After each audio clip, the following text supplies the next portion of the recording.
head look up to the ceiling. And so the first crease, keep going. And there's almost entire bending is happening right there. That's about as far as I can go. All right, just hold it there, yeah. There you go. And I had people from all over different countries stopping and calling me Santa in their native language. A French couple stopped me, Papa Noel! Papa Gijo! Let your head go back for me slowly. Yep, you're doing good. Yeah, a little better. Yeah, a little better. Oh yeah, I can see high.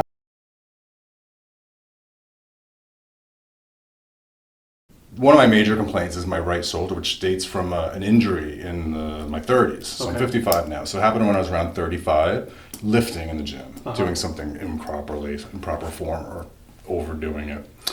And it was so bad that it was one of those deals where I had to like lift my arm with my hand to take my shirt off. Gotcha.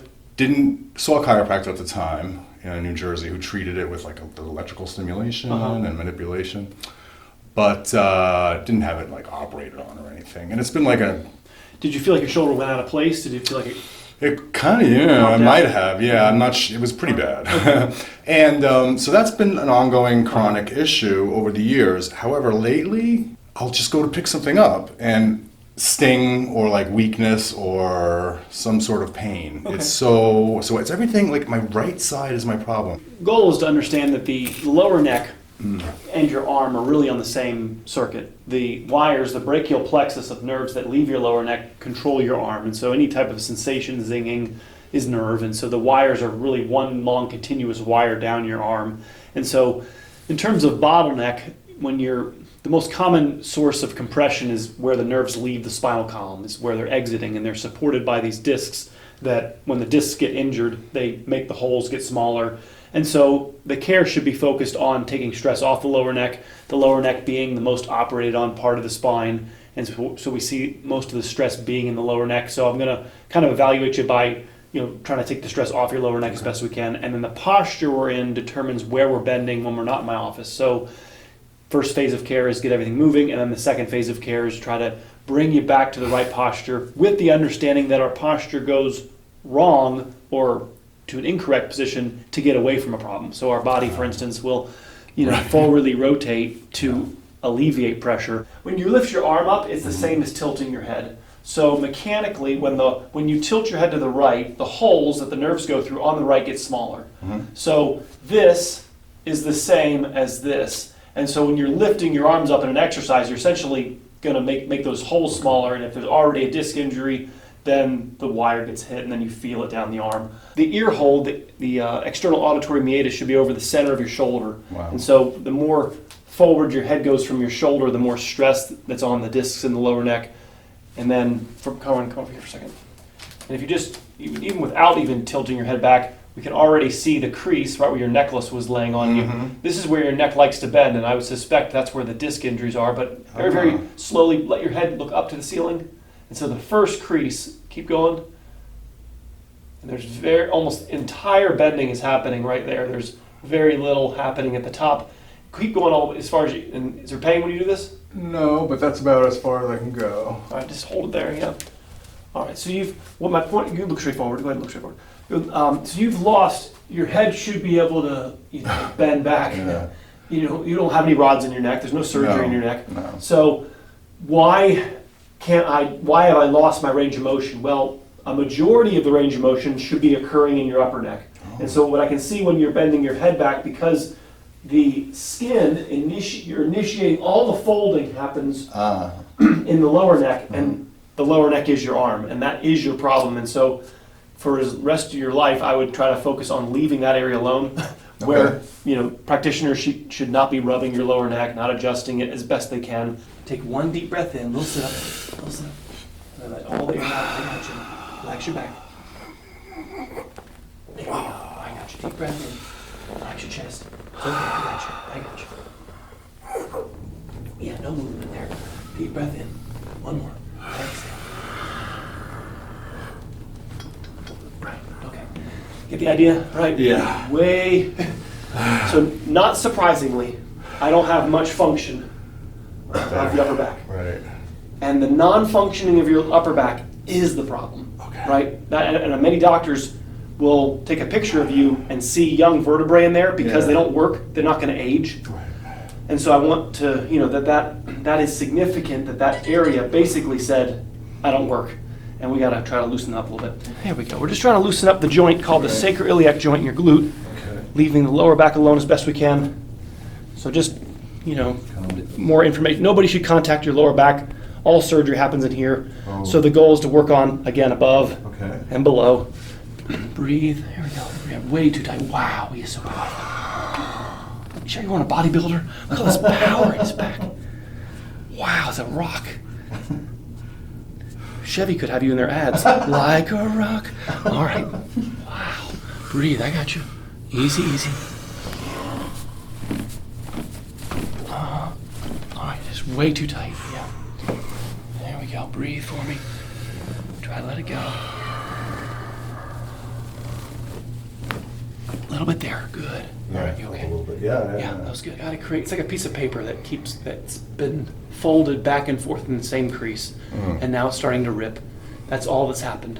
You don't have anything more complicated or more, but it's difficult to fix because it's like you smoked for 30, 40 years, and now we're trying to take the cigarettes away, and you have a habit that's been long-standing, and it's not going to take kindly to, who do you think you are, doctor? I understand that because I quit smoking. A little bit right here.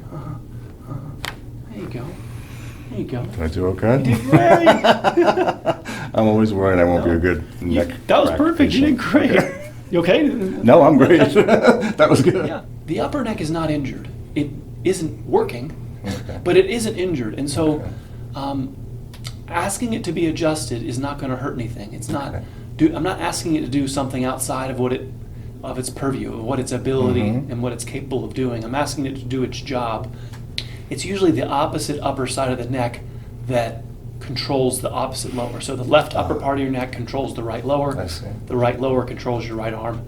And so right up here on the base of his occiput here is a lot of tightness up here. And I want to make this area bend. We call these two vertebrae up here the atlas and axis, and they do a majority of the work. And so essentially when the atlas and axis are offline, the lower neck gets overstressed, and then that controls your arm. And there you go, very nice. Yeah. They found within 10 days of a joint not moving that crystals, something like plaque, sandpaper, builds up on the surfaces of the joint. So the joint surface looks like two handshakes, two surfaces gliding over each other. And so if there's sandpaper on those surfaces, they get stuck. Right. And they don't slide effortlessly and smoothly. And that's what we're trying to do, is restore the effortless gliding. And then at the end, we'll check your range of motion. Because we've beat this area up a little bit, we should have some more range of motion for you. And then less range of motion will be asked of from your lower neck. And then hence the arm gets better. There we go.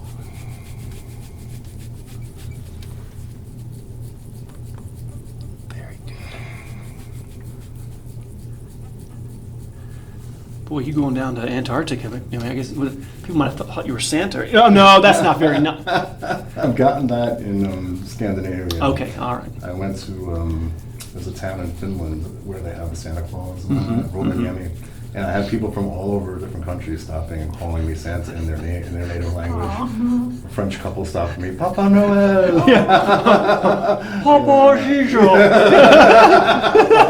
Exactly, some variation on that theme. Père Noël.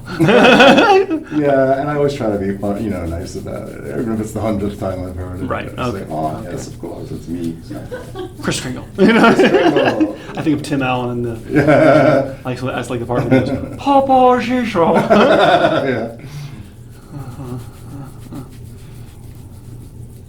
Answer in the comments what language that is. I have no idea. Whatever. I don't know, pseudo-Italian? Something like that. Wherever that's from, I love it. Wow. Yeah, right there. You feel that?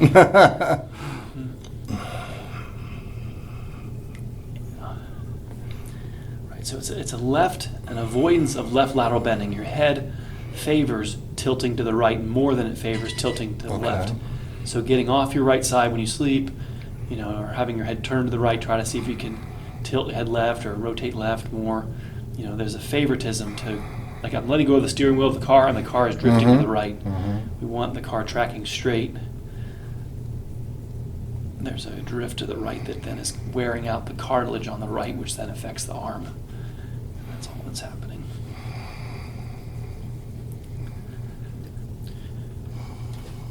Like a long line of kids starts to form wherever you sit down. No. Yeah. Okay, all right, sorry, I'll let it go. It's Let it go. No, It's listen. not funny anymore. I met a professional Santa.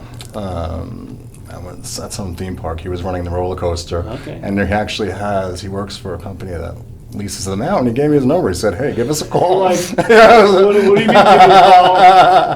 Well,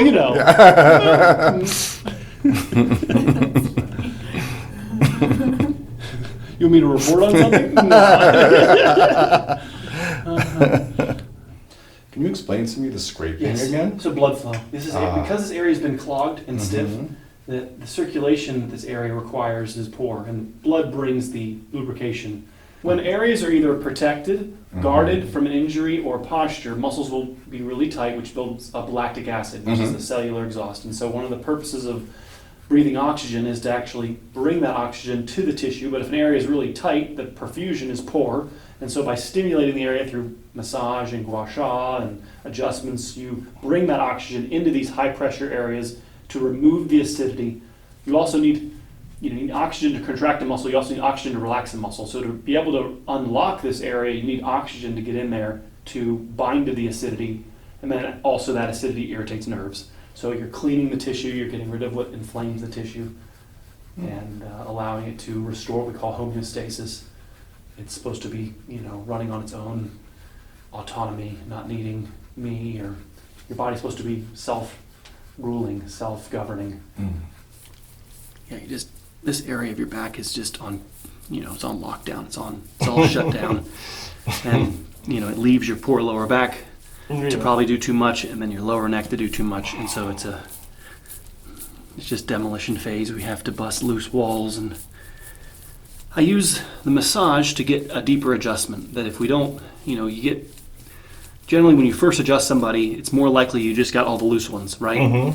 And then you can massage them a little bit and gua sha them, and then you have an opportunity to maybe unlock some of the stiff ones, the really stiff ones, and then that allows people to, that allows the most stress to be taken off the opposite one, which is the loosest ones, right? So the loosest areas are injured and hurting, and the stiffest ones are having a great time drinking pina coladas and, on the beach, and so, but they are slacking, they are not functioning, and they need to be brought back to the assembly line in the factory and get back to work. But they're not going to, exactly love this idea, and so it's okay. We gotta hold their hand and say, "Come on, this way." Going back to work. And I guess it starts at a very early age, huh? I know I've watched some of your videos, and some of the clients are young men lifting, I guess, or... I think it's even worse now, in terms of the younger generation, wherein, because we have the smartphone at, 2007, so that's 17 years we've had this technology, so anybody in their 20s pretty much grew up with it. I go to the mall and kids are just hanging their necks down. They're no longer looking down, their neck's as far forward as it can be.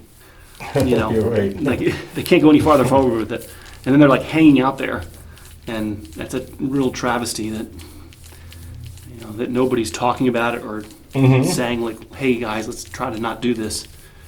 Well, how do you feel? Everything's based on feeling, and so Right.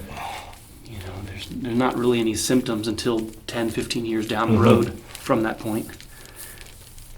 So that means there's no health care. There's really no health care in our spine. It's all reactive illness care. Yeah, I don't think most people even think about it. Right. Their spine health and posture. I admire the dentistry world. They've done a really good job of telling everybody they have to proactively care for their teeth, regardless of how the teeth feel. Right. Right? That you have to participate daily.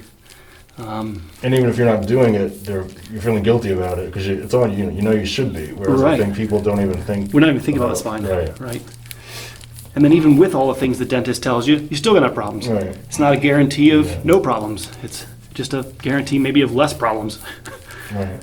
So it's like life on our spine is hard as is without chiropractic or even with chiropractic, and then it's like really impossible to try to make the journey without it.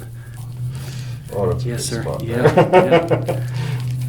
This is when I hugged you earlier. This area pretty much just said, "I don't work." Who, me?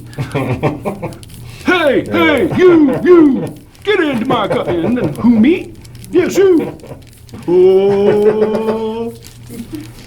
My dad actually went to a Billy Ocean concert. I was like, what? 'Cause my dad's not cool. But I was like, Dad, you went to a Billy? He's like, yeah, I went up in Tampa, I don't know, probably in the 80s, I don't know, whatever. My point is, I was like, what? I'm just trying to picture my father going to... Well, we don't like to picture our parents doing a lot of things. Right. Your dad did go to those because they're people too. That's right. They're people too, right? Exactly. Forget. Your parents are people. Oh no. It's true. Okay. All right. There you go.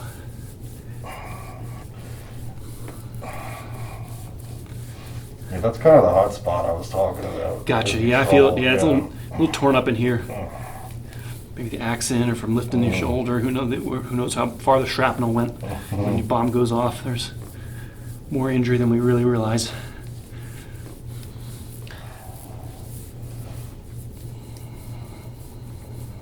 Oh, yeah.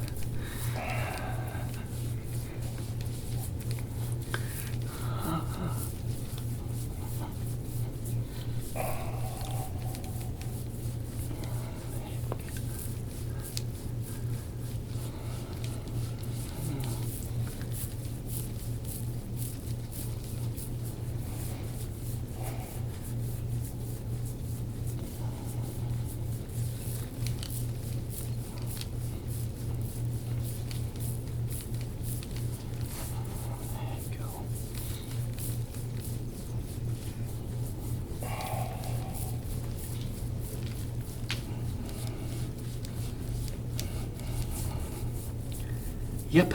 I understand why you have a knot here. Yes. Yeah. Old injury. Who knows? Yeah. Some injury happened in here. Oh, war injury. Yeah. Oh, exactly.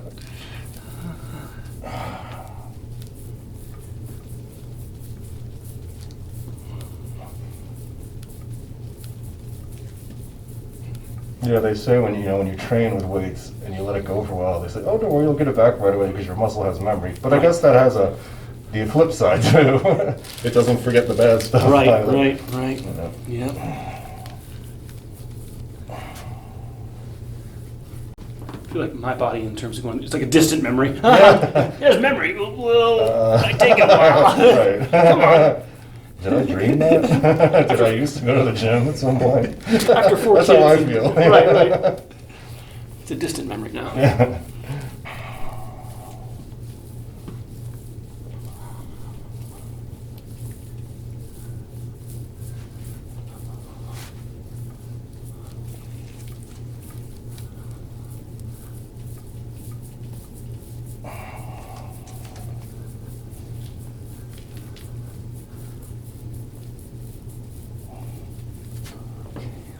You seem to have a different philosophy as well I of know. treatment. I know. Because most chiropractors you go to, they just do the neck adjustment and maybe Put you on something. crack your back. Yeah, Mhm. and then that's it. Yeah, it's really to me a distillation of what my dad's found to work. Mm-hmm. And that kind of work hasn't helped him. And then, it's required deeper work like this to help my father. And my father's been pretty injured, before he even was a chiropractor, before he even saw his first chiropractor. And then some chiropractic helped him, and then some chiropractic hurt him. Mm-hmm. And it took years to figure out, well, what was helping, what was hurting me. And it's not a white knight tale where like the medical world hurt my father and then chiropractic came in and saved the day. It's not the story we have. The medical world tried their best, but it was really chiropractic, on the areas where my father was injured that made him worse. But, temporarily can feel good to adjust a loose joint. Right. But long term, you're further imbalancing the spine, and that took something like 10 years. You think you'd figure it out faster, but it took about 10 years for us to, to really. I'm getting worse here with this treatment. I'm not. This is not helping me because I'm further injuring the parts that are injured. And so the philosophy of, you know, the adjacent, the compensation, that the areas that the lower neck is compensating for the upper neck not working, your upper back not working, and it's actually the healthiest mechanical part of your spine. It's not injured because it's doing anything wrong. It's injured because it's doing everything. I see. And therefore, it can't be manipulated into being healthier. It's already over-manipulated. It's already overworking. And the reason why it's crooked, the reason why there's what they call subluxations, is simply a result of the repetitive injury that it's under, that's being put through. I see. And so, again, it's like everything in life is so simple when you have the answer. But when you're searching for the answer, it's complicated. There we go. And I didn't design the spine. We're made up of a bunch of Right. we're made up, whether you like it or not, we're made up of a bunch of wires going through little holes. Right. Let's push these ribs down here a little bit. Open up this channel.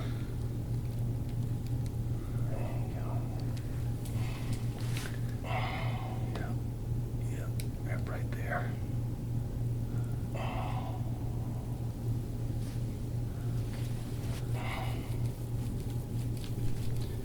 There you go.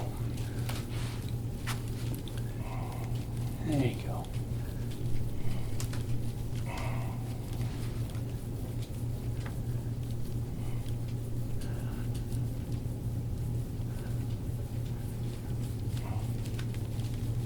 Yeah, a lot easier. For your left arm behind your back. Wow. It's because there's not as many bodies right here. When you're bringing your shoulder, or bringing your hand behind your back, this all has to, you know, move out of the way. But if there's a lot of scar tissue in here, it won't open up. Okay. Yeah. Sorry about all the ink. Doesn't bother me. Can you see the blood through it? I'm curious how much we'll see through I might make her face a little red here. She'll have like bruises. Yeah, right there. Yeah, right there. Oof. You can see it through the mark, even through the tattoo. You can see how dark it's getting right here.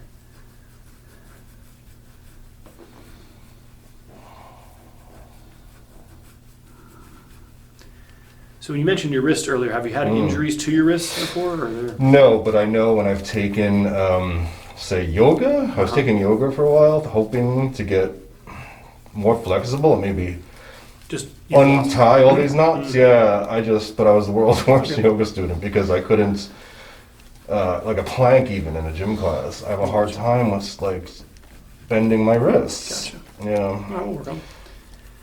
Kind of a you don't use it, you lose it. Range of motion is a currency, and we have to do things to maintain that commodity. It's your body will lose pain, will give up pain, and it also give up range of motion. They kind of go together. Right. And so if you want to, keep range of motion, it's sort of you have to actively do things to. Right. Otherwise, we just get harder and stiffer. And Yeah.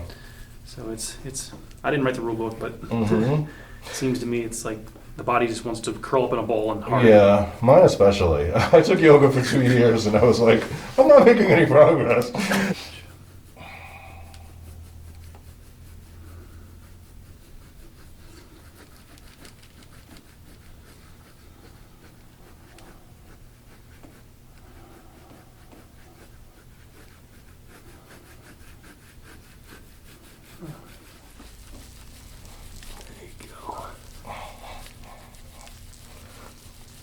Oh yeah. Oh yeah. What's that from Ferris Bueller? I think.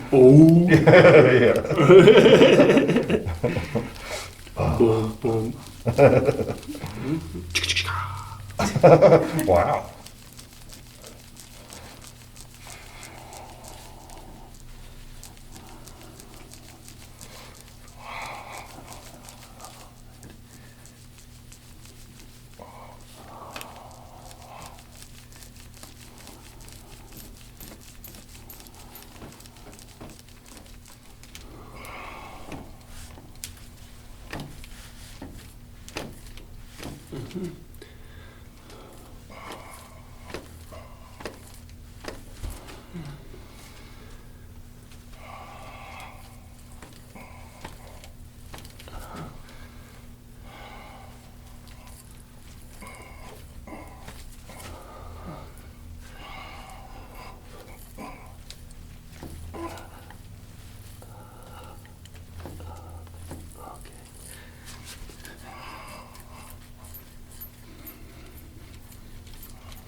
Yeah, what you're feeling on when you're sitting for a long period of time is an old injury right here. It just Mm.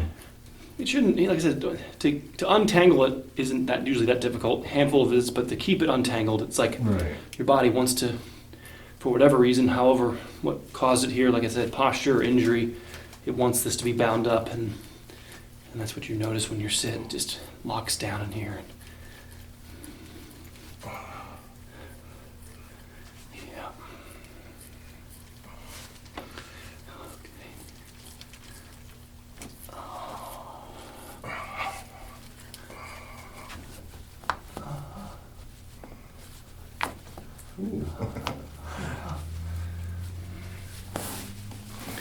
I got you, like, there you go.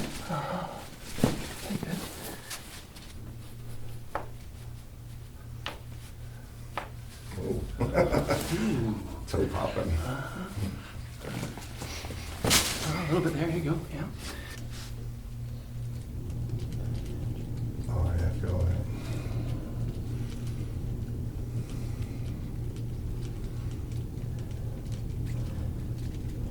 Yeah, there's just crystals in here. Is that what it is? Yeah. This has to work it, you have to. It feels poppy. Mm-hmm.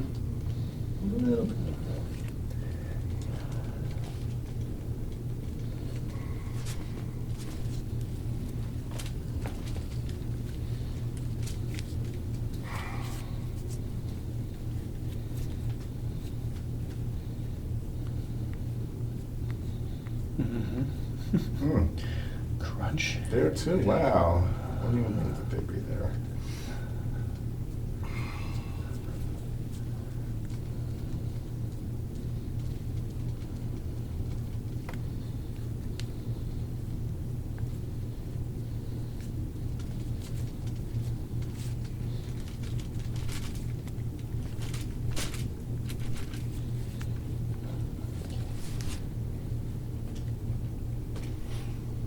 Ooh, that one I really feel. That Pain or wrist, just that a- pain in that wrist? Yeah. Sure you weren't a boxer? Not very sure. I don't think I can throw a good punch. Yeah, it's all just scar tissue. Uh, It's been through wars in here. Mm-hmm. Could it be all day typing for decades too? Or no? Yeah, I mean, maybe this repetitive stresses, Mm. you think, for a long time, maybe? Yeah. Mhm.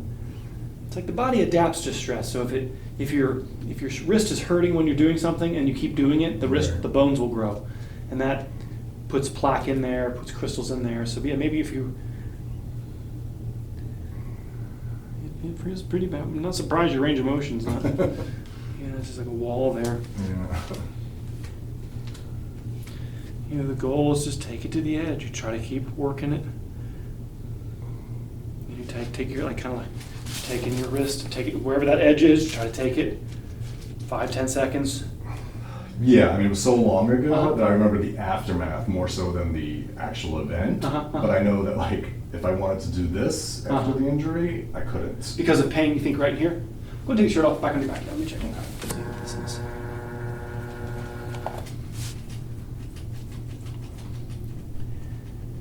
There we go. The cartilage in our glenohumeral joint is not distributed evenly. There are sections where there's minimal cartilage and there's sections where there's a lot of cartilage, like a lake, right? A lake, the water is very deep in the middle of the lake, and then as you get to the shore, it becomes more shallow. And so where your humerus is pivoting is like where your yacht is in the lake. If you're in the middle of the lake, you don't hit the bottom. But if Right. if your yacht starts to come near the sandbar, you're going to ground the boat. And so similarly, when you're doing a lift, the humerus might round forward and start pivoting on the thinner part of cartilage. And we call that cartilage the labrum. And so you'll hear of labral tears. People will tear the lip of the glenohumeral joint, or the fossa there there's an edge, and that's right here on the front, right there. That's where that's kind of the labrum, and that's one of the things that can happen when we're lifting. And it's like, and that's more to do with the position that your shoulder was in before you lifted. Okay. So the alignment that we're in when we're working out makes injuries possible, not necessarily even just the lifting itself. You understand? If you had the right alignment when you were lifted, you wouldn't hurt yourself. But because Right. the shoulder was forward And then it gets more complicated. Well, why was my shoulder forward? Well, maybe school and life, and Right, you know, right. that could be one. But it also can be when we start injuring, when we start having nerve pressure in our neck, our shoulder will go forward to alleviate it. So we have a neck nerve pressure, your shoulder goes forward. Now we lift with a forward shoulder and we injure our shoulder. But yeah, there's a little bit of lingering right there. I can see the little mark comes out right there. There's some old injury right there on the front. This is the labrum, the lip of the glenohumeral joint. So two birds, one stone. Like I said, in a minute we're going to put you on a roller, and at the same time that we're trying to push the chest in, we're also going to have your arms to the side, and we're going to stretch the shoulders back. And with the understanding that we're going to do it to the limit of what your neck can handle. So sometimes, like I said earlier, the shoulder goes forward to take pressure off the neck. You know, we want to be careful when we bring your shoulder back to understand that there's a reason why your shoulder went forward, and that, hey, we might run into things when we start undoing what your body intelligently does. It doesn't just make things crooked to Right. That's what that's. right. And then you're going to press back with your elbow into my elbow. Yeah, go good. Yep, you moved. Yep, you're good. Yeah. Relax your arm. Relax. Relax. Relax. Go ahead. Yep, a little bit. There we go.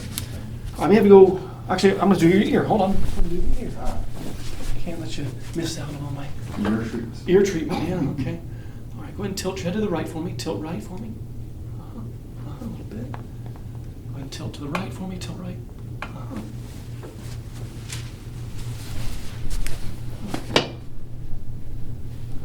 Tilt left. Ooh. That was good. That was a good one. Tilt left for me. There we go. Lay back for me. Gotcha. This is what we call the cervical Glenohumeral. It was made by a guy named Dr. Denawall, and he had to name it after himself. But and so it's a orthotic that, well, it's different. This is one for the back, but the principle is the same. That it's made to look like my thumb or my elbow, and it emulates holding you in a curved position. And so. Okay. The goal is to have the main amount of pressure targeting where it's stiff at the top. So we want to try to get it as high as we can. And then you'll take your hand and you'll press to try to get your neck to curve. But I don't want it falling to the valley in your lower neck where we saw earlier, where your neck likes to bend primarily. Right. I don't want to be doing anything that upsets that. And so when you're doing this, if you start feeling your arm, if you feel anything in your elbow or down the arm, stop. And you know, the goal is that this is used with active care, meaning that when you're doing this, you're not bending where you've been bending. We're trying to get it to bend and retain movement in where you haven't been bending. Easy. There we go. All right, 1 second. Hold on. There we go. I got your head back. There we go. So I'm going to put some books behind you to reduce the depth. Okay. I'm going to bring your arms up to the side a little bit, so you're going to come up a little bit more, roll up a little bit. There we go. And then drag your bottom. Put your bottom back down. Put the arms to the side. There you go.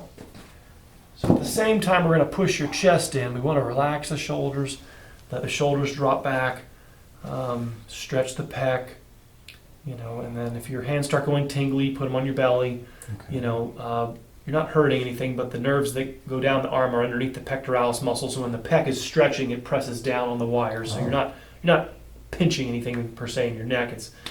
But I do want to be careful with not, because of how loose your lower neck is. Do you see if I don't put these books behind you, you see how you're just going to bend Right. here? And that's not going to be good. And so let's not do that. Okay. That's why I want your upper back bending, but not at the risk of bending your lower neck too much. Yeah, go back for me slowly. Yeah, you're doing good. Yeah, a little better. Yeah, a little better. Oh yeah, I can see high. I think we got as much. Don't be greedy. Exhale, relax your chest. Ooh, that was nice. Let it go. All right, good. Yeah, that bone in that middle back has not moved in a while. At every visit, you'd see more and more. The goal, fairly quickly, usually 3 to 5 visits, you'd see, wow, Ed, I got some joints are moving there. And at that point, a lot of the stress in the lower neck is going to be, because it's not just, the paper's not just folding in that one crease.